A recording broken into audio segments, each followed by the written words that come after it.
आणि श्रीमद् भगवद्गीता एक चिंतन या विषयावर आपण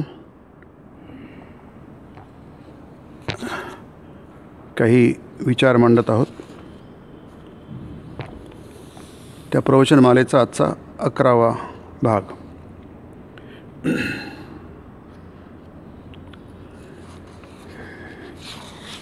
आपण बघत आहोत की श्रीरामकृष्णांनी 2 गोष्टी सांगितल्या. एक आहे हत्तीची आणि दुसरी आहे सापाची.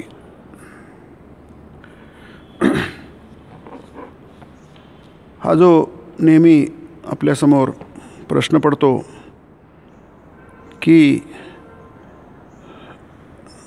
आपण विचार ग्रहण करतो, श्रवण करतो, त्याची धारणा करतो आणि आपापल्या कृतीनुसार त्याला आत्मसात करण्याचा प्रयत्न करतो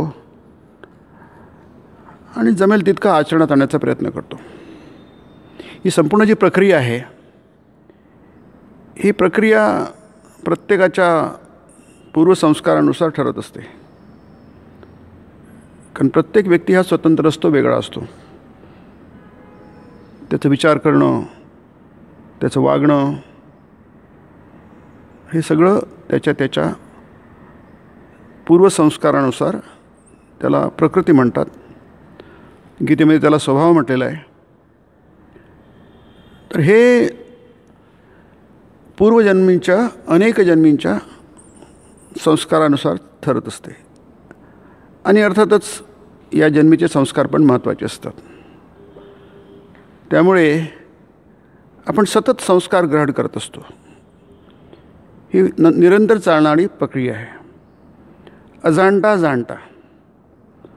तर अजाणता आपण बऱ्याचशा गोष्टी ऐकत असतो, समजून घेत असतो, पण जाणीवपूर्वक पण काही गोष्टी करत असतो आपण. त्याला उपदेश म्हणतात की नाही, किंवा त्याला शास्त्रामध्ये आदेश म्हटलं. एष आदेश एष उपदेश. कमॅन्डमेंट्स, असं करा, त्याला कमॅन्डमेंट्स म्हणतात की नाही. आदेश, एष आदेश, हा आदेश आहे, असं करा. उपदेश म्हणजे असं करा, पण ते तुमच्यावर करा किंवा तुमच्या संस्कारानुसार ठरवतं. तुम्ही ठरवता की ठीक आहे, करू आपण, आज नाही उद्या करू, किंवा आता थोडंसं करू, नंतर बघू मग. किंवा डॉक्टरने सांगितलं की सकाळी लवकर उठून तुम्ही काय करा, फिरायला जात जा, आहे की नाही. हा उपदेश आहे, आदेश नाही आहे. कारण काय, आपण आज उठलो, आज फारच थंडी आहे, हो, आता उद्यापासून ठरवू आपण. एवढं थंडीमध्ये कुठं जाता, उगाच सर्दी झाली, खोकला झाला, आहे की नाही. म्हणून आपण काय करतो, उपदेश ग्रहण करतो, परंतु आपण नंतर ठरवतो. आपण करायचं काय हे आपण ठरवतो. म्हणून हे आपल्या याच्या दृष्टीने फार महत्त्वाचं आहे की नाही.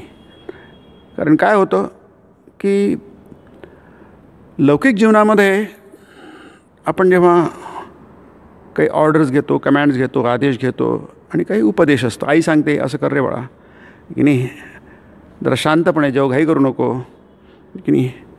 हा काय उपदेश आहे. आता पोराला काय करायचं तो ठरवतो. किती हळू जेवायचं, किती घाईने जेवायचं तो ठरवतो. म्हणून जे आधीच्या गोष्टीत सांगितलं गुरुनी की सगळीकडे देव आहे. सर्वानुभूती काय आहे, परमेश्वर आहे. सर्वानुभूती भगवत दर्शन. स्वामींचं एक व्याख्यानच आहे, गॉड इन एव्हरीथिंग. एव्हरीथिंग म्हणजे एव्हरीथिंग. जेव्हा आपण एव्हरीथिंग म्हणतो त्याला अपवाद नसतो. आता हा उपदेश आहे. आता हा उपदेश आपण कसा समजून घ्यायचा, कशी धारणा करायची आणि कसं प्रत्यक्षात आणायचं, हे त्या व्यक्तीप्रमाणे ठरत असतं. दुसरं, तो साधू किंवा ब्रह्मचारी सांगतो त्या सापाला, आपण ती गोष्ट बघितली नाही आहे, पण सर्वांना ती गोष्ट माहिती आहे थोडीफार, की तू कशाला उगाच लोकांना चावत बसतो, लोकांची हिंसा करतो, सोडून दे. मी तुला मंत्र देतो, तो मंत्र दिल्यानंतर काय होईल, तुझी हिंसा प्रवृत्ती जी आहे ही तुझी नाहीशी होईल की नाही. आणि गुरुचं आदेश आहे तो, आहे की नाही. गुरुचा आदेश तो पाळतो, पाळायलाच पाहिजे. जसं सांगितलं तसं करायला पाहिजे, तो आदेश आहे की नाही.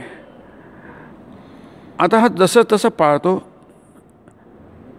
चावणं सोडून देतो, आपल्या बिळात राहतो, लोकांच्या नजरेस पडत नाही. आता हा एक भाग झाला उपदेशाचा.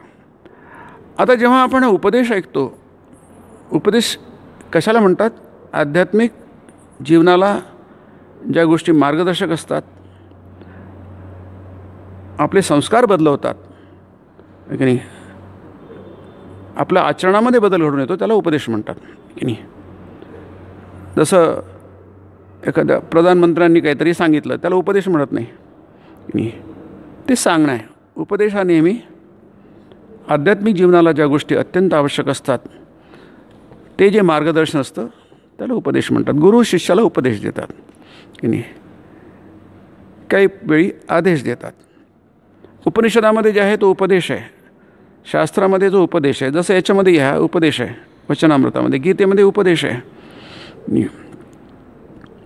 हा उपदेश दिल्यानंतर होतं काय, किंवा काय व्हायला पाहिजे की नाही, की तुमचे विचार बदलायला पाहिजे की नाही, तुमच्या धारणा बदलायला पाहिजे, आणि त्या अनुषंगाने तुमचं आचरण बदलायला पाहिजे. आणि तसं होतं की नाही.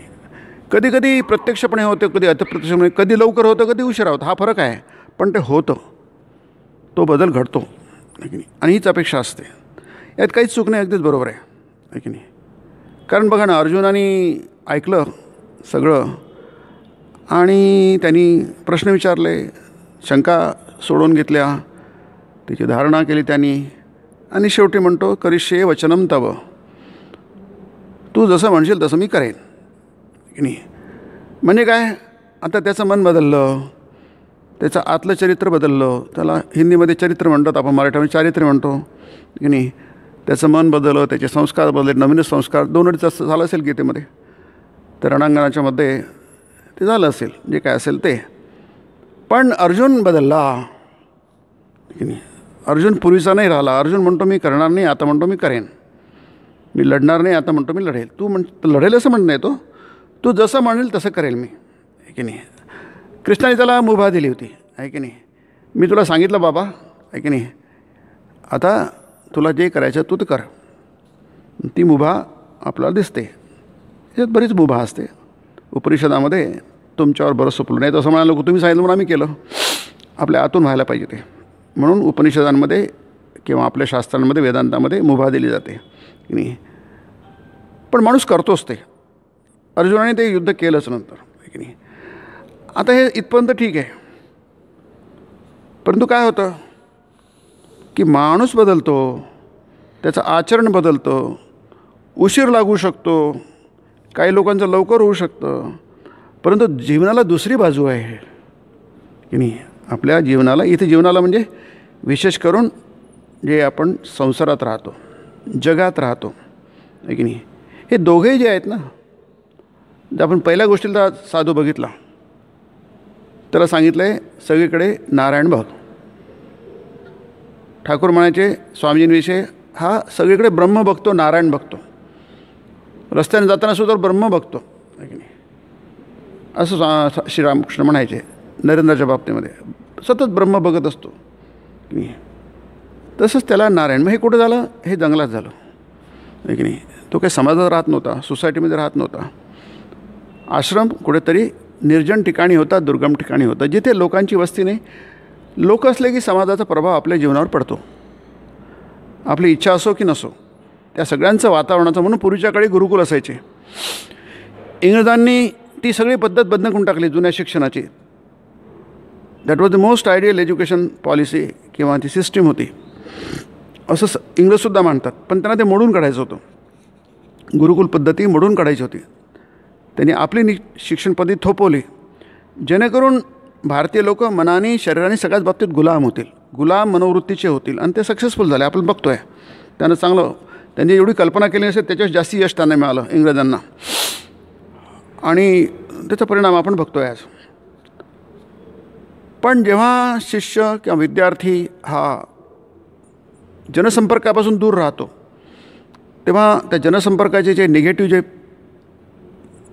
वेव्ज असतात, तरंग असतात, त्याच्यापासून तो बचावतो की नाही. निगेटिव्हिटीपासून तो बचावतो. आता समाजात राहिलो तो कधी घरी राहतो, कधी शाळेत जातो, कधी मुलांबरोबर राहतो, विद्यार्थ्यांवर राहतो, सगळी निगेटिव्हिटी असते.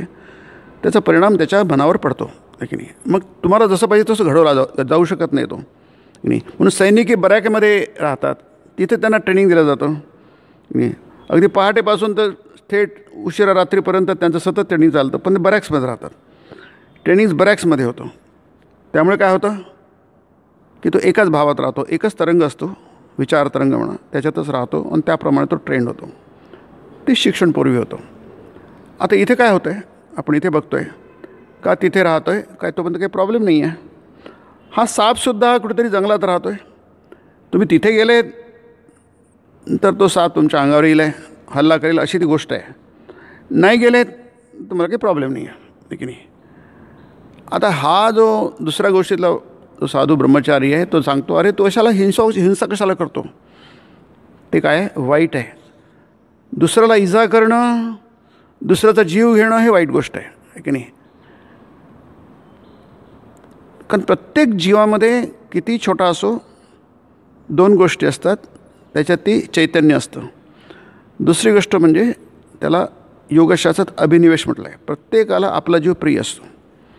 आता मुंगीलासुद्धा आपल्याला एवढीशी मुंगी आहे, ती काय मेली काय जिवंत राहिली काय, आणि काय फरक पडणार हे आपण म्हणतो आहे की नाही. आपला विचार आहे, आपलं वाटतं नाही आपला जीव फार महत्त्वाचा आहे की नाही. आपले प्राण महत्त्वाचे, आपण आपल्याला वाचवलं पाहिजे.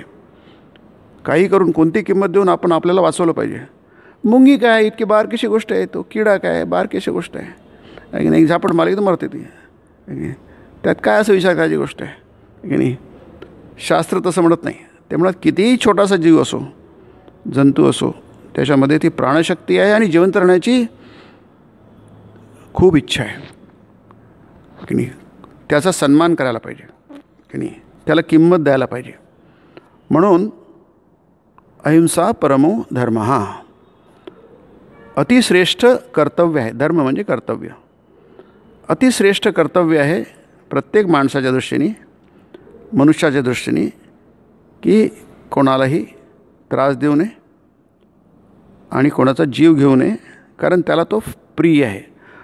म्हणून अहिंसा परमो धर्म, अत्यंत श्रेष्ठ कर्तव्य हिंसा न करणं की नाही. आता हा उपदेश फार श्रेष्ठ आहे. याच्यापेक्षा आणखी श्रेष्ठ उपदेश काय असू शकतो. स्वामींनी कर्मयोग म्हणा, रेजिस्ट नॉट, तुम्ही विरोध करू नका की नाही, प्रतिरोध करू नका, रेजिस्ट करू नका. फार मोठा उपदेश स्वामीजी म्हणतात. परंतु समस्या आहे ना, तुम्ही हा उपदेश जर असा जसा तसा वापरला तर तुम्हाला समाजामध्ये, ज्याला आपण म्हणतो दैनंदिन जीवनामध्ये, दोन प्रॉब्लेम्स होतील. शक्य होणार नाही, ते दैनंदिन जीवनामध्ये शक्य होणार नाही. आणि दुसरी गोष्ट म्हणजे तुम्ही ते करायला गेले तर तो अधर्म होईल की नाही. या दोन्ही गोष्टी महत्त्वाच्या आहे की नाही. ती साधना नाही होईल, ती असाधना होईल. असाधनानुचिंतनम बंधाय भरतवत नाही की नाही. आध्यात्मिक जीवनामध्ये साधना महत्त्वाची असते, उपासना महत्त्वाची असते की नाही. मग ती कशी करा, तुम्ही रडत खळत करा की थोडे उत्साहाने करा, जे काय असेल ते. प्रत्येक वेळी मूड वेगळा असतो की नाही. माणसाचं मन वेगळं असतं, सतत बदलत असतं. सकाळी वेगळं असतं, दुपारी वेगळं असतं, संध्याकाळी वेगळं असतं, आज वेगळं असतं, उद्या वेगळं असतं. ते सगळं मान्य आहे. परंतु साधना म्हणजे नेमकी काय आहे. आपल्याला साधना म्हणजे अहिंसा करू नका. सापाला म्हटलं तू चावू नको, मी तुला हा मंत्र देतो, तू त्या मंत्राचा जप कर की नाही. म्हणजे तुझ्यामधली जी हिंसा प्रवृत्ती आहे निघून जाईल. आता सापाने जप केला, त्याची हिंसा प्रवृत्ती निघून गेली, म्हणजे घडलं आहे ते की नाही. नाही तर ज्याच्यावर त्याच्यावर हल्ला करायचा, प्रत्येकावर जाऊन हल्ला करायचा आहे की नाही. आता तो हल्ला बिल्ला काही करत नाही आहे. अगदी तो इथे म्हटलं आहे, अगदी याच्यासारखा झाला आहे, म्हणजे जसे असतं ना जमिनीवर अळ्या असतात तशाप्रकारे एक शब्द वापरला इथे यांनी आहे की नाही. म्हणजे आता तो कोणाला त्रास देत नाही, कोणाच्या अंगावर धावून जात नाही, कोणाला चावत नाही, कोणाला जीव घेत नाही आहे की नाही. म्हणजे त्याला जो उपदेश दिला त्याप्रमाणे त्यांनी मंत्राचा जप केला, आणि मंत्राचा जप केल्यामुळे त्याला ती सिद्धी प्राप्त झाली, त्याचं मन बदललं. ठीक आहे. पण तो मंत्र तितकाच नाही आहे. तो मंत्र जेव्हा तो पुन्हा येतो, मी म्हणतात पुन्हा येईल तिथे तुझी भेट घ्यायला, आणि त्याप्रमाणे तो पुन्हा दुसऱ्यांदा जातो. ते गुराखी सांगतात, तू कुठे आहे, आमचा साप कुठे आहे? तो म्हणतो तर मागेच मेला आहे की नाही, त्याला मी मारून टाकलं की नाही. अरे त्याला मारून टाकलं, तो मेला म्हणत. तो म्हणतो मेला कसा? कारण मी जो मंत्र दिला आहे त्या मंत्रात सिद्धी जोपर्यंत होत नाही तोपर्यंत तो मरणार नाही आहे की नाही. हे त्याला माहीत आहे. जोपर्यंत तो सिद्ध होणार नाही, म्हणजे ज्याला यश मिळणार, सिद्धी म्हणजे यश, सर्वश्रेष्ठ यश म्हणजे ज्यासाठी मंत्र दिला आहे तो मंत्र फलीभूत होणार नाही तोपर्यंत हा काही मरणार नाही, हे याला माहिती आहे. तुम्ही म्हणता मेला, तो म्हणता माझा विश्वास तो मेला नाही आहे. मग काय झालं? तो मेला नाही आहे आणि हे म्हणतात जिवंत पण नाही आहे. म्हणजे नेमकं काय झालं आहे? तो जातो तिथे, दिसत नाही कुठे. मग त्याला हाक मारतो, त्याला नाव पण दिलं असतं, म्हणजे तो संन्यास आहे तो, आहे की नाही. एक नवीनच नाव देतात, नवीनच माणूस तयार होतो, नवीनच सगळं असतं. हाक मारल्यानंतर तो बाहेर येतो, खुरडत खुरडत बाहेर येतो साप, आणि आपल्या गुरुला नमस्कार करतो, असं वर्णन इथे आहे. तो कसा आहेस रे तू बाबा? चौकशी, आपण साधी चौकशी करतो, कसा आहेस तो? ठीक आहे, छान आहे की मी, मला काय झालं आहे की नाही, मी छानच आहे. त्याला खूप आनंद होतो गुरुचं दर्शन झाल्यानंतर. मी ठीकच आहे. म्हणतो ठीक आहेस तू, पण असं काय झालं तुला? असं अगदी तुझे हाडं दिसतात आहे, अगदी रोड झाला आहे, काय झालं काय तुला? आता इथे छान आहे. तो म्हणतो मला काय झालं? काहीच नाही. आता तुम्ही सांगितल्यामुळे मी हिंसा करत नाही, बेडकं खात नाही, उंदर खात नाही. आता मी नॉनव्हेज झालेलो आहे आणि त्याच्यामुळे थोडाफार रोड झालो असेल मी, आहे की नाही. त्याच्यामुळे थोडाफार झालं असेल, शरीरावर परिणाम झाला असेल. नाही, तो तशाने नाही झालं आहे, फक्त तेवढ्याने झालं नाही, आणखी काहीतरी झालं असेल. तो आठवून बघ. आता बघा किती फरक पडला आहे त्याच्यामध्ये, त्या सापाच्या मनामध्ये किती फरक पडला आहे. तो म्हणता इथं छान आहे. महाराज आपणच नव्हे का आज्ञा दिली होती? बघा हा आदेश आहे की नाही, कमांड. महाराज आपणच नव्हे का आज्ञा दिली होती कुणाची हिंसा करू नकोस म्हणून, हा आदेश आहे आणि पाळायला पाहिजे की नाही. त्यावर हुकूम पाला पाचोळा फळं बिळं खाऊन राहतो म्हणून असेन बहुधा थोडाफार सुकलो. म्हणजे सुकला आहे, चांगलं त्याचं वजन कमी झालं आहे की नाही, अगदी त्याचं चांगलं डायटिंग झालं त्याचं फार. आणि आता काही तो काही त्याच्या अंगात काही त्राणच झालेलं नाही आहे. इथं ठाकूरांनी फार सुंदर त्याचं एक शेर आहे. तो सत्वगुणी बनला होता की नाही म्हणून कोणावर राग धरीना, आहे की नाही. गंमत आहे ना. माणूस सत्वगुणी होतो साधनेनी, उपासनेनी, धर्माकडे वळल्यानंतर त्याच्यातला तमोगुण हा कमी होतो की नाही. जसं पुन्हा म्हणतो आहे, व्यक्तिपरत्वे त्यामध्ये बदल घडेल, फरक होईल. पण तो सत्वगुणी होतो, त्याच्यातला रजोगुण पण चालला जातो की नाही. मी इंदोरला असताना ते एक आमचे भक्त आहेत, ते म्हणायचे महाराज आम्ही हे सगळं ऐकतो, पण ते काय आमचं मग काम करण्याची प्रवृत्ती थोडीशी त्याच्यात फरक पडतो. म्हटलं त्यासाठीच आपण ऐकतो आहे की नाही, कशासाठी ऐकतो हे, आहे की नाही. आपण तर तसेच तमोगुणी राहिलो आणि रजोगुणी राहिलो तर मग ऐकायचं कशाला, आहे की नाही. ऐकण्याचा उद्देशच तो असतो. फक्त त्यामध्ये काय आपण आपल्यासाठी कसं घ्यायचं हा उपदेश इथे आहे. या दोन गोष्टींमध्ये हे सांगितलं जात आहे की आपल्यासाठी काय आहे, उपदेशातला किती आहे. म्हणजे ते काही लबाडी आहे असं नाही आहे, पण आपण कोणत्या अवस्थेपर्यंत आहोत, आपण जीवनाच्या कोणत्या टप्प्यावर आहोत, तो एक भाग आहे. दुसरी गोष्ट अशी आहे की आपल्याला त्यातून काय नेमकं साधायचं आहे की नाही. जसं आता तो पहिल्या गोष्टीतला साधू आहे, जंगलात राहतो आहे की नाही. काहीतरी कर्मधर्म तो वनात आणखी गेला आणि तिथे हत्ती आला, आहे की नाही. आता समजा तो हत्ती आला नसता आणि तो उन्मत्त हत्ती आला नसता तर हा काही प्रॉब्लेम त्याला पडला नसता, आहे की नाही. कारण सगळे ब्रह्मदर्शन करणं काही विशेष कठीण नव्हतं की नाही. प्रॉब्लेम कुठं आला? हा उन्मत्त हत्ती आला, माजलेला हत्ती आला, त्यामुळे त्याच्या उपदेशाची परीक्षा झाली की नाही. मग त्यांनी त्याला जे सुचलं त्याप्रमाणे तो वागला की नाही. दुसऱ्या गोष्टीमध्ये हा जो साप आहे, हिंसा करू नकोस, हा उपदेश आहे, आदेश आहे. आणि आता पुढचं बघा, आता तो कुणावर राग धरीना, की नाही. म्हणजे याला मारण्याचं ठरलं होतं. आता आपल्याला कोणी थोडंसं ते त्रास दिला तर आपला राग येतो, क्रोध येतो, आपण त्याच्यात दात धरतो असं म्हणतो, आहे की नाही. आपला राग जात नाही, याला चांगली शिक्षा अद्दल घडवायला पाहिजे असं म्हणतो. आज नाही उद्या तरी पण बघू, केव्हा ना केव्हा त्याला चांगली अद्दल घडवू आपण असं म्हणतो. त्यांनी मंत्र नसता घेतला, त्यांनी मंत्राचा जप नसता केला तर तो साप पूर्वी होता तसाच राहिला असता. आता यात काय फरक पडला इथे त्या गोष्टीमध्ये सांगतात ठाकूर की त्यामुळे गुराख्यांनी म्हणजे त्याचा प्रत्यक्ष प्राणच घ्यायचा घाट घातला होता वगैरे सर्व तो साफ विसरूनच गेला.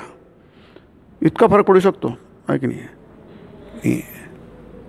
हा साप जी गोष्ट आहे हा अतिशय असुरक्षित असतो, आहे की नाही. तर डिफेन्सलेस असतो, जमिनीवर चालतो ना, कोणाचा पाय पडू शकतो की नाही. किंवा कोणी त्याला जंगलामध्ये त्याला पशु पक्षी सगळं मारून टाकतात, आहे की नाही. माकडंसुद्धा त्याला मारतात. डिफेन्सलेस आहे तो, आहे की नाही. सरपटणार प्राणी आहे तो. म्हणून नेचरनी त्याला काही संरक्षणाचे हे दिलेले आहेत, विष दिलं आहे वगैरे जे काय असेल ते. त्याच्यामुळे तो उग्र असतो, हल्ला करतो स्वसंरक्षणासाठी. व्याघ्रासा आलस्य भयार्थ साप. पण तो घाबरला, भयार्थ साप म्हणतात. साप हा भयार्थ असतो, भयाने आर्त असतो, आहे की नाही. शक्यतो लपण्याचा प्रयत्न करतो, संकटापासून दूर जाण्याचा प्रश्न करतो, आहे की नाही. पण जेव्हा तो संकट सापडतो तेव्हाच तो हल्ला करतो. आता हे सगळं तो साफ विसरूनच गेला, की नाही. आता ब्रह्मचारी मला नुसतं न खाल्ल्यानंच काही अशी अवस्था होत नसते. नक्की आणखी दुसरं काहीतरी कारण असलं पाहिजे. जरा विचार करून पहा बघू. आता याला आठवतच नाही. बघा, कोणी आपल्या जीवावर उठलं होतं की नाही हे त्याला आठवतच नाही. तो किती बदलून गेला आहे की नाही.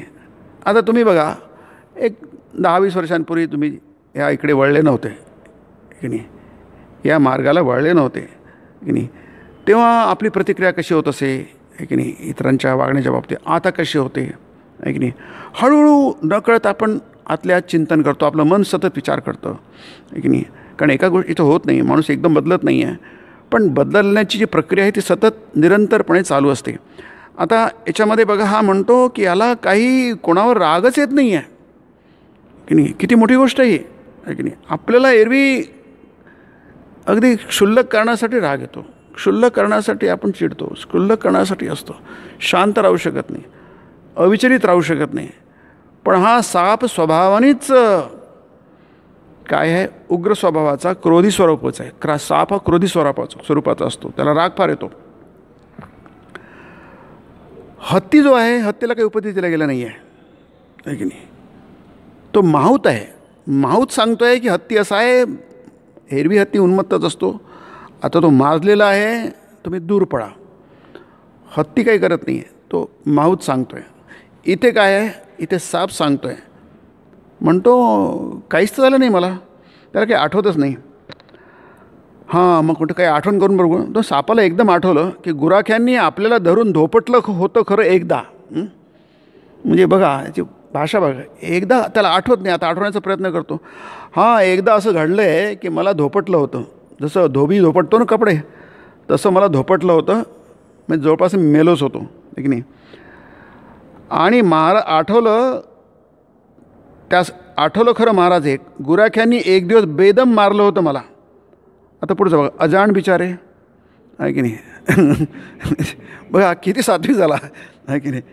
हे बघा, हे खूप शिकण्यासारखं आहे आपल्याला, आहे की नाही. अजाण बिचारे, हे चूक कुठे आहे आपण बघूया, आहे की नाही. हा म्हणजे अजाण बिचारे, अजाण म्हणजे काय ना, काय कळत नाही बिचारे, काय समजत नाही यांना, आहे की नाही. माझ्या मनाची अवस्था त्यांना बरं कशी कळावी. यापुढे मी कधी कुणाला डसणार नाही किंवा कुणाचं काही वाईट करणार नाही, हे त्यांना तरी कसं माहीत व्हावं, आहे की नाही. म्हणजे बघा, म्हणजे सात्विक होणं हे अपेक्षित आहे, व्हायला पाहिजे, आहे की नाही. परंतु तरतम जो आहे, आपण गेल्या वेळी बघ तारतम्य ज्याला म्हणतात, आहे की नाही. आता ही या गोष्टीमध्ये फार सुंदर आहे. म्हणून स्वामीजीने म्हटलं होतं त्या माहूत नारायण हाते 3 दिवस स्वामींनी सांगितले त्या गोष्टीविषयी त्या आपल्या मित्राला. त्यात काय असं माहूत नारायण हातीनामध्ये 3 दिवस स्वामींनी तसं त्याला सांगितलं की ह्याच्यामधले काय किती गंभीर विषय आहे. स्वामींनी ठाकूरांनी गोष्टीच्या माध्यमातून किती मोठी गोष्ट सांगितली आहे आहे की नाही. ही गोष्ट म्हणजे आपल्या आपण ज्याला तथाकथित व्यावहारिक जीवन म्हणतो आहे की नाही, रोजचं जीवन म्हणतो. आपण नेहमी म्हणतो ना, उपदेश आणि रोजच्या जीवनाची सांगड कशी घालायची, हा मोठा म्हणजे गंभीर प्रश्न आपल्यासमोर असतो आहे की नाही. उपदेश एक सांगतो आणि आपण दररोज जेव्हा वागतो, दररोज जेव्हा आपल्याला समाजात राहायचं असतं, जगात राहायचं असतं, वेगळ्याच प्रसंगात तोंड द्यावं लागतं. घरच्यांशी, बाहेरच्यांशी, विभिन्न लोकांच्या संपर्कात आपण निरंतर येत असतो. कसं वागायचं आहे की नाही, आपल्याला प्रश्न पडतो. आता प्रत्येक गोष्ट तुम्हाला सांगणार नाही, याची असा वाग, त्याचीच असं वाग, त्याची, असं शक्यच नाही आहे. ते जसं गेल्यावेळी म्हटलं ना, आपल्याला रोड क्रॉस कसं करायचं शिकवलं जातं, पण जगातले सगळे रोड क्रॉस करायचं शिकवलं जात नाही. एकदा तुम्हाला शिकल्यानंतर तुम्ही ते सूत्र, तो सिद्धांत ठिकठिकाणी वापरा. तसं याच्याशी कसं बघायचं, त्याच्याशी कसं बघायचं, त्याच्याशी कसं बघायचं शक्य नाही आपल्याला शिकवणं. आपण ते शिकायला लागतं, आपण आपलं डोकं वापरावं लागेल त्यावेळी आहे की नाही. या दोन्ही गोष्टीमध्ये दिसतं आहे की शिक्षण दिलं आहे, उपदेश दिला आहे, आदेश दिला आहे, पण त्यावेळी आपलं डोकं, स्वतःचं डोकं, ज्याला आपण कॉमन सेन्स म्हणतो आहे की नाही, ते वापरलं पाहिजे आहे की नाही. असं का होत नाही, ते ज्ञानयोगामध्ये स्वामी म्हटलं. आपण आपल्या इमोशनमध्ये जातो आहे की नाही, ते आपल्या भावनातिरेक म्हणतात ज्याला, इमोशनमध्ये जातो आणि आपला जो विवेक असतो हरवून बसतो. स्वामीजी म्हणतात की मला जर इमोशन आणि लॉजिक किंवा ज्याला आपण हृदय आणि बुद्धी, मी 1000 वेळा हृदयाचा स्वीकार करेल बुद्धीपेक्षा आहे की नाही. कारण काय, ज्याच्यात एक हृदय आहे त्याला जीवन आहे, त्याला काहीतरी आशा आहे. जो नुसता बुद्धीनीच चालतो तो शुष्क होऊन जातो आहे की नाही. म्हणजे कसं की त्याच्या जीवनात असं काही घडत नाही आहे, अतिशुष्कता आहे. ते नुसतं बुद्धीचाच वापर करतो, तर्काचाच वापर करतो, त्याच्या जीवनात शुष्क, त्याला काहीच मिळत नाही आहे, त्याला यश काहीच मिळत नाही आहे. परंतु जो हृदयाचा वापर करतो तो पुढे जातो की नाही, कारण हृदयच तुम्हाला समोर नेतं, हा प्रॉपेलिंग फोर्स आहे. परंतु तिथे स्वामीजी म्हणतात, तुम्ही जर नुसत्या हृदयानेच चालले तर तुम्ही फार मोठ्या चुका करता की नाही. हे आपण बघतो आहे. तुमच्यातून ते सर्वानुभूती भगवत दर्शन या अध्यायात खूप सुंदर मुद्दा मांडला आहे. आपल्याकडून खूप चुका घडतात आणि आपल्यावर अरिष्ट शब्द वापरला आहे, आपल्यावर अरिष्ट कोसळतं. या गोष्टीमध्ये आपण बघतो आहे, तो इतका सात्विक झाला, स्वभावाने अत्यंत तमोगुणी आहे, हिंसा करतो, पण त्या मंत्राच्या प्रभावामुळे तो इतका सात्विक झाला. आता त्याच्यावर त्याचा क्रोध गेला, त्याचा कोणा रागही येत नाही, तो विसरून तर क्षमाशक्ती त्याच्या निर्माण झाली आहे की नाही. क्षमा हा फार मोठा गुण आहे. आपला अपराध केल्यानंतर कोणी, आपण त्याला माफ करतो, क्षमा करतो. अर्जुन तेच तर म्हणतो, आमचे किती अपराध केले आहेत, या कौरवांनी आमचे किती अपराध केले आहेत.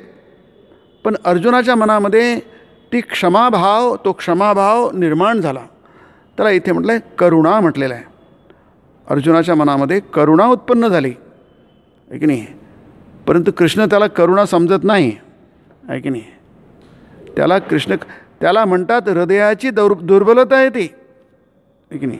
म्हणजे पाहण्याचा दृष्टिकोन बघा कसा येतो आहे की नाही. तू घाबरलेला आहेस आहे की नाही, तू घाबरलेला आहेस, ती करुणा नाही आहे. म्हणून त्याला क्षुद्रम हृदय दौर्बल्यम त्यक्त्वा उत्तिष्ठ परंतप. स्वामी म्हणतात की भगवद्गीतेतला हा एक श्लोक जरी आपण वाचला, तो समजून घेतला, तर संपूर्ण गीता वाचल्याचं काय होईल, तुम्हाला फळ मिळेल आहे की नाही. कारण संपूर्ण गीतेचं सार त्या एका श्लोकात आहे. तो कसला श्लोक आहे, त्याच्यात ना तत्त्वज्ञान आहे, ना वेदांत आहे, ना काहीच नाही आहे. फक्त त्याला त्याची कान उघडणी केली आहे, त्याची अतिशय चितू केली आहे. बाकी काय आहे त्याच्यामध्ये, क्लैब्यम मास्म पार्थ, तू असा होऊ नकोस की नाही, पळपुटा होऊ नकोस, क्लीब होऊ नकोस, नपुंसक होऊ नको. क्लैब्य फार वाईट शब्द आहे. न येत त्वयी उपपद्यते, तुला हे शोभत नाही की नाही. क्षुद्रम हृदय दौर्बल्यम, हृदयाची तुझी दुर्बलता आहे, त्यक्त्वा सोडून दे, उत्तिष्ठ हे परंतप, ऊठ उभा राहा आहे की नाही. स्वामी ते सगळं इथं सारं म्हणजे काय की आपण तयार झालो आहोत की नाही, पण जेव्हा कर्तव्य करण्याची वेळ येते तेव्हा आपण भांबावून जातो, आपण कन्फ्यूज होतो, गोंधळात पडतो. इथे श्रीरामकृष्ण या गोष्टीतून सांगतात आहे की हे गोष्ट खूप चांगली आहे. क्षमावृत्ती निर्माण होणं, अक्रोध निर्माण होणं, आपल्या मनामध्ये जी कारण काय, क्रोध हा चांडाळ असतो श्रीरामकृष्ण म्हणतात, आहे की नाही. आपल्याला समजत नाही क्रोधाच्या भरात माणसं काय करून बसतात. हा पुढे बऱ्याच प्रसंग येईल. हनुमानाची गोष्ट सांगितली आहे, हनुमानाने लंका जाळली रागाच्या भरामध्ये, आहे की नाही. मग ते लक्षात आलं, अरे लंका तर मी जाळली, पण त्या अशोकवनामध्ये सीता बसली, तिचं काय होणार. म्हणजे रागाच्या भरात आपण काही करून बसतो, पण नंतर काहीतरी असं काहीतरी विचित्र परिस्थिती निर्माण होते. म्हणून अक्रोध आहे, क्षमावृत्ती आहे, हे सात्विक गुण आहे. त्याला गीतेमध्ये दैवी संपदा म्हटलेली आहे.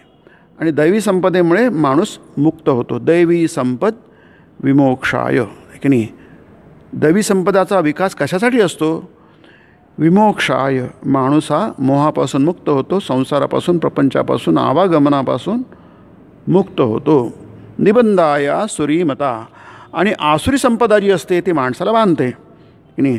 म्हणून आसुरी संपदा हळूहळू त्याचा निचरा व्हायला पाहिजे, कमी व्हायला पाहिजे. दैवी संपदा वाढायला पाहिजे, आहे की नाही. खूप चांगलं आहे. यात फक्त एकच मुद्दा महत्त्वाचा आहे सर्वांसाठी, की आपण कुठे आहोत, आहे की नाही. आपण जगामध्ये वावरताना आपला गोंधळ होतो आहे, की नाही. आपण किती सात्विक व्हायचं, आणि सात्विक म्हणजे आपल्या दृष्टीने सात्विकताचा अर्थ काय आहे, की नाही. मग काय गीता सांगणार नाही, वेदांत सांगणार तुम्ही सात्विक होऊ नका, तुम्ही अहिंसा करू नका असं म्हणणार नाही. उपदेश बरोबर दिला जाईल. अतिथी देवो भव, आहे की नाही. अतिथी हा नारायण असतो, हे उपदेशात काही चूक नाही आहे, की नाही. अहिंसा परमो धर्म किंवा वसुधैव कुटुंबकम, काही चूक नाही आहे, की नाही. ही सगळी वसुधा ही काय एका कुटुंबासारखी आहे, सगळे आपलेच आहे, कोणी परके नाही आहे. हा खूप छान उपदेश आहे. परंतु या तिन्ही बाबतीमध्ये आपण फार चुका केल्या. आपण केल्यावेळी थोडंसं बघितलं होतं, इतिहासामध्ये खूप मोठ्या मोठ्या चुका केल्या, आणि मग काय झालं ते परिणाम आपल्याला दिसतात. 1000 वर्ष आपण गुलाम राहिलो. याचं कारण काय, उपदेश बरोबर आहे. अहिंसा परमधर्म उपदेश आहे, वसुधैव कुटुंबकम बरोबर आहे, अतिथी देवो भव बरोबरच आहे. पण जर आपण विचार न करता, विवेक न करता जर आपण हे उपदेश आपल्या जीवनात अवलंबिले, तर काय होईल आहे, आपल्याकडे ते शत्रू आले, ते सगळे हे होते, काय म्हणतात, रानटी लोक आले, जंगली लोक आले, आहे की नाही. त्याला आपण आक्रांत म्हणतात हिंदीमध्ये. अटॅक्स त्यांनी केले आणि वाटेल अनन्वितपणे वागले, ते वाटेल तसे वागले. अतिथी देवो भव. अरे ते अतिथी नाही आहे, अतिथी नाही आहेत ते, आहे की नाही. ते अटॅकर्स आहेत, अतिथी नाही आहे. मग त्यांना त्याप्रमाणे वागा. आपण वागलो नाही, लक्षात घ्या, आहे की नाही. नाही अतिथी नारायण असतो. अरे नारायण आहे, पण हा नारायण नाही आहे, की नाही. अहिंसा पालन करा, अहिंसा, पण हिंसा आवश्यक आहे, की नाही. म्हणून आपण जर गीता बघतो, त्याची सुरुवात की बघ कशी झाली विचित्र. धृतराष्ट्र उवाच. अरे एवढा मोठा महान ग्रंथ, पराविद्येचा ग्रंथ आहे तो, ब्रह्मविद्या आहे. त्याचा प्रथम शब्द काय आहे, धृतराष्ट्र उवाच. आता धृतराष्ट्र इथं कुठून आला मध्येच, आहे की नाही. दुसरा श्लोक काय, दृष्ट्वा तु पांडवानिकम युडम दुर्योधन सदा आचार्यमुपसंगम्य राजा वचन. दुर्योधनाचा दुसरा श्लोक आहे की नाही. म्हणजे पहिला आपण सुरुवातच आपण काय म्हणतो, माशी आपल्या प्रथम ग्रासे मक्षिका पाहता, जेव्हाला सुरुवात करता एक माशी पडली, आहे की नाही. म्हणजे गीतेचं करणार पहिले धृतराष्ट्र, त्याच्यानंतर दुर्योधन, आहे की नाही. राजा वचन, राजा म्हणजे दुर्योधन राजा, त्याला राजा म्हटलं आहे संजयाने. राजा वचन, तुमच्या 10 श्लोकपर्यंत तुम्हाला तेच ऐकावं लागतं, आहे की नाही. त्याच्यानंतर 11व्या श्लोकाला मग कुठेतरी आपले हे येतात, पांचजन्य वगैरे, कृष्णाचा उल्लेख तो त्याचं बोलणं नाही आहे. तो त्यांनी शंख वाजवतो, तो योद्धा नाही आहे गीतेमधला, आहे की नाही. तो गीतेचा योद्धा नाही आहे, तो फक्त सारथी आहे अर्जुनाचा. पण त्यांनी शंख आपल्यावर ठेवला होता, नाही तर कुठून आणला असं, वचन कुठे मिळालं असं, आहे की नाही. त्याच्याकडे शंख होता. म्हणजे यांचं आव्हान जे आहे, तस्य संजनयन हर्षम कुरुवृद्ध पितामह, आहे की नाही. सिंहनादम विनोद्योच्चै शंखम प्रतापवान. म्हणजे भीष्मानी ते आव्हान, म्हणजे दुर्योधनाचा उत्साह वाढवणं, तस्य संजनयन म्हणजे दुर्योधनाचा उत्साह वाढवण्यासाठी कुरुवृद्ध पितामह भीष्माचार्याने अगदी उत्साह त्यांचा म्हणजे ओसंडून जात आहे, की नाही. आणि ते आव्हान देतात पांडवांना. पांडवांनी आव्हान नाही दिलं, भीष्माने आव्हान दिलं, का ते सेनापती आहे की नाही. त्याच्या उत्तरी कोणी शंख वाजवला, पहिला पांचजन्यम ऋषिकेश आहे, लक्षात घ्या, आहे की नाही. हा सेनापती नाही आहे, योद्धा नाही आणि काहीच नाही आहे. पण पहिला शंख वाजवला आहे पांचजन्यम ऋषिकेश, दुसरा देवदत्तम धनंजया पौंड्रम दद्भू महाशंखम भीमकर्मा वृकोदरा. मग अर्जुनानी, पहिले कृष्णानी, मग अर्जुनानी, मग यांनी अनंत विजयम राजा वगैरे, नंतर सुघोष मणिपुष्पको या दोघांनी वाजवला. शेवटले दोघ जण आहेत भाऊ. म्हणजे काय आहे, कौरवांच्या मनामध्ये कुठेही संदेह नाही आहे, भीष्माच्या मनामध्ये कुठेही संदेह नाही आहे, दुर्योधनाच्या मध्ये कुठेही काही नाही आहे, धृतराष्ट्राच्या मनामध्ये कुठेही संदेह नाही. आपण कसं वागायचं आहे की नाही. त्यांना काही नाही, त्यांना वाटतं की आपण वागतो ते बरोबरच वागतो आहे की नाही. युद्ध झालंच पाहिजे, आपल्याला जिंकायचंच आहे. म्हणून पहिला जो श्लोक आहे गीतेमध्ये आहे की नाही, मामका पांडवाश्चैव किम कुर्वत संजय. दोघांनी काय केलं म्हणजे आमचा धृतराष्ट्राला निश्चित माहिती आहे की विजय आमचाच आहे की नाही, 100% आमचाच आहे. दुर्योधनाला माहितीच आहे आमचाच विजय आहे, काही संदेह नाही. आणि आम्ही जे करतो ते बरोबरच करतो आहे. म्हणजे दुष्ट माणसांना, तामसी माणसांना संशय नसतो, त्यांना पक्की खात्री असते आम्ही जे वागतो ते बरोबरच वागतो आहे. प्रॉब्लेम कुठे येतो, जेव्हा माणसं सात्विक बनतात, धार्मिक बनतात, आध्यात्मिक बनतात, त्यावेळी ते बनताना विसरून जातात की आपण कोणत्या जगात राहतो आहे. आपला विवेक गहाण नाही ठेवायचा असतो आहे की नाही. आपण अचानक न कळत आपण विवेक गहाण ठेवतो आहे की नाही. म्हणून अर्जुनाला म्हटलं आहे, अरे अर्जुन, ते तुझं सगळं बरोबर आहे, पण स्वधर्म कुठे आहे तुझा. स्वधर्माचं आचरण कर. तू क्षत्रिय आहेस म्हणून तू क्षत्रियाचं आचरण कर. म्हणजे ती जी गोष्ट आहे फार सुंदर गोष्ट आहे की नाही. याच्यात खूप शिकण्यासारखं आहे. पण आपण आपल्या समोर जायचं आवश्यक आहे, कारण आपण कुठं थांबू शकत नाही जास्ती. पण ह्याचा जो त्यांनी जो सांगितलं आहे 2 ओळी 2 वाक्य, हात लेखा इतका कसा रे मूर्ख तू.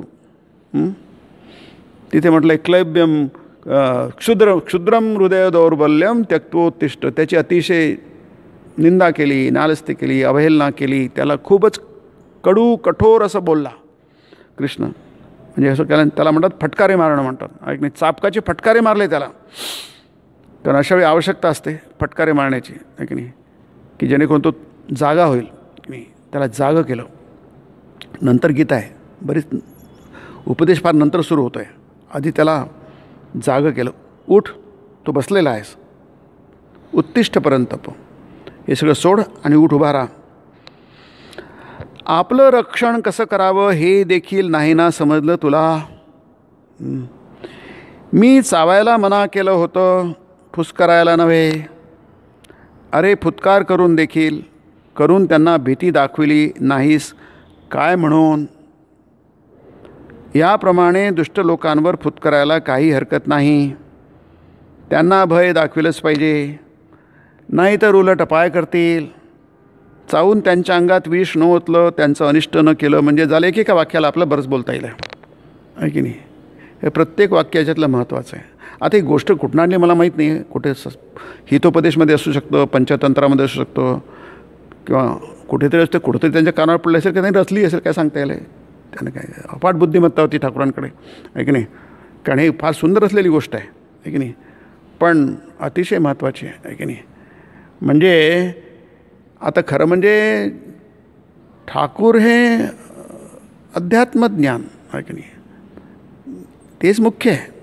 हे एक अमुख्य, हा उपदेश अमुख्य आहे. मुख्य उपदेश नाही, गौण उपदेश आला त्याला म्हणतात प्रासंगिक. येश प्रासंगिक उपदेश शंकराचार्य म्हणतात आहे की नाही. स्वधर्म विचावेक्ष न विकंप, हे सगळं शंकराचार्य म्हणतात हा प्रासंगिक उपदेश आहे. हा अर्जुनासाठी आहे. हा काही मुख्य उपदेश नाही आहे की नाही. मुख्य उपदेश आहे तुम्ही ब्रह्म आहात की नाही, तुम्ही ब्रह्माशी एकरूप आहात, ब्रह्मस्वरूप तुम्ही काहीच नाही आहे, एकत्व आहे, त्याचा तुम्ही अनुभव, हा मुख्य उपदेश आहे की नाही. ब्रह्मसत्यम हा मुख्य उपदेश आहे की नाही. बाकी गोष्टी गौण आहेत, दुय्यम आहेत, प्रासंगिक आहेत की नाही. म्हणून इथे याला म्हणतात याप्रमाणे दुष्ट लोकांवर फुत्कारायला काही हरकत नाही की नाही. ती चूक नाही आहे. त्यांना भय दाखविलंच पाहिजे, ही पण चूक नाही आहे. नाहीतर उलट अपाय करतील, तुम्हाला ते अपाय करतील. तुम्ही उपाय होऊ देऊ नका, आपण पुढच्या वेळी बघू आहे की नाही. फक्त काय करा तुम्ही, थांबून म्हणजे फक्त चावून त्यांच्या अंगात विष न ओतणं, त्यापर्यंत तुम्ही जाऊ नका. म्हणजे व्यवहारामध्ये ही सांगड कशी घालायची हा प्रश्न आहे. ही सांगड कशी घालायची आहे, वेदांत आणि जीवन आहे की नाही, स्पिरिच्युअल लाईफ आणि वर्ल्डली लाईफ, यामध्ये किती महत्त्वाचा विषय हा आहे की नाही. म्हणजे ज्याला आपण वर्ल्डली लाईफ म्हणतो, सो कॉल्ड वर्ल्डली लाईफ म्हणतो, ती साधना असते आहे की नाही, ती उपासना असते, ती भक्ती असते. अर्जुनाने युद्ध करणं ही साधना आहे, उपासना आहे, भक्ती करणं आहे, भीष्माला मारणं आहे. सगळं जे काही अर्जुनाने केलं ते सगळं साधनेच्या अंतर्गत येतं, उपासनेच्या अंतर्गत येतं, तुमच्या भक्तीच्या अंतर्गत येतं. हे काही आपल्या पचनी पडत नाही आहे की नाही. हे एवढं असं कसं, ते तर एवढं घोर, तत्किम कर्मणी घोरे माम नियोजशी केशव, अरे देवा केशवा मला त्या अशा घोर कर्मात टाकतोच कशाला तू आहे की नाही. म्हणजे हा गीतेचं महत्त्व त्याच्यात आहे की नाही, की अर्जुनासारखा महापुरुष, त्याला महात्मा म्हटलं आहे गीतेमध्ये, त्याला म्हटलं आहे तू फार अनघ म्हटलं आहे, निष्पाप अर्जुना, लबाड नाही आहे अर्जुन. त्याला अनसूयवे म्हटलं आहे, त्याच्यात असूया नाही आहे गीतेमध्ये अर्जुनाला आहे की नाही. परंतु काय की तुझ्यामध्ये असूया नसेल, तुझ्यामध्ये लबाडे नसेल, तुझ्यामध्ये कपट नसेल, हे खूप चांगली गोष्ट आहे. हे सगळे सात्विक गुण आहे, ही सात्विक संपदा आहे, दैवी संपदा आहे. अरे पण ज्यांच्याबरोबर राहतो ते काय तू बघ ना आहे की नाही. हे जे कौरव आहे हे सगळे लबाड आहेत, कपटी आहे, सगळे दुर्गुणाने भरलेले आहे, राक्षस आहेत, असुर आहे, सगळं काही, यांना मार की नाही. दुष्कृताम विनाशाय दुष्कृताम. कृष्णाचं हे अगदी स्पष्ट आहे. साधूंचं रक्षण, संभावितांचं, सज्जनचं रक्षण व्हायला पाहिजे आणि दुर्जनांचा नाश व्हायला पाहिजे आणि धर्माची स्थापना, अध्यात्माची स्थापना अशीच व्हायला पाहिजे की नाही. तर हा उपदेश खूप महत्त्वाचा आहे, याच्यावर खूप चिंतन व्हायला पाहिजे. आपण पुढच्या वेळी बघू आहे आणि पुढे जाऊया. ओम ब्रह्मार्पणं ब्रह्मवीर ब्रह्माग्नौ ब्रह्मणाहुतं ब्रह्मैव तेन गन्तव्यं ब्रह्मकर्मसमाधिना. हरि ओम तत्सत्. श्रीरामकृष्णार्पणमस्तु.